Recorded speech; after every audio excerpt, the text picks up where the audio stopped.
વાગરા ખનીજ માફિયાઓ પર તવાઈ, ભૂસ્તર વિભાગનો સપાટો, ગેરકાયદેસર રીતે ભરેલ ડમ્પર જપ્ત, 2.31 લાખનો દંડ ફટકારાયો।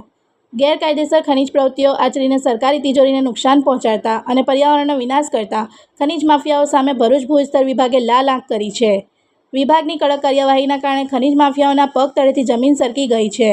પ્રાપ્ત વિગતો અનુસાર ભૂસ્તર વિભાગની ટીમે ચોક્કસ બાતમીના આધારે વાગરાના ઇન્ડિયન પેટ્રોલ પંપ પાસે વોચ ગોઠવી હતી, જ્યાંથી 25.53 ટન રેતી ભરેલ એક હાઈવા ડમ્પરને રોકીને તપાસ કરવામાં આવી હતી। તપાસ દરમિયાન બહાર આવ્યું કે આ ડમ્પરમાં રહેલી રેતીની કોઈપણ પ્રકારની રોયલ્ટી કે કાયદેસર મંજૂરી નહોતી। આમ ખુલ્લેઆમ કાયદાનો ભંગ કરીને ખનીજનું વહન થઈ રહ્યું હતું। ભૂસ્તર વિભાગે તાત્કાલિક કાર્યવાહી કરીને ડમ્પરને જપ્ત કરી વાગરા પોલીસ મથકે સોંપ્યો હતો। આ ગંભીર ગુના બદલ વિભાગ દ્વારા ડમ્પરના માલિકને 2.31 લાખનો જંગી દંડ ફટકારવામાં આવ્યો છે, જે ગેરકાયદેસર પ્રવૃત્તિઓ સામે કાયદાની કડકાઈનો પુરાવો આપે છે। ભૂસ્તર વિભાગની આ કાર્યવાહીએ ખનીજ માફિયાઓને સ્પષ્ટ સંદેશ આપ્યો છે કે હવે તેમનો કાળો ધંધો વધુ સમય સુધી ચાલશે નહીં। આ પ્રકારની કડક કાર્યવાહી ભવિષ્યમાં પણ ચાલુ રહેશે અને ગેરકાયદેસર ખનન કરનારાઓ સામે કાયદાનો દંડો ઉગામવામાં આવશે।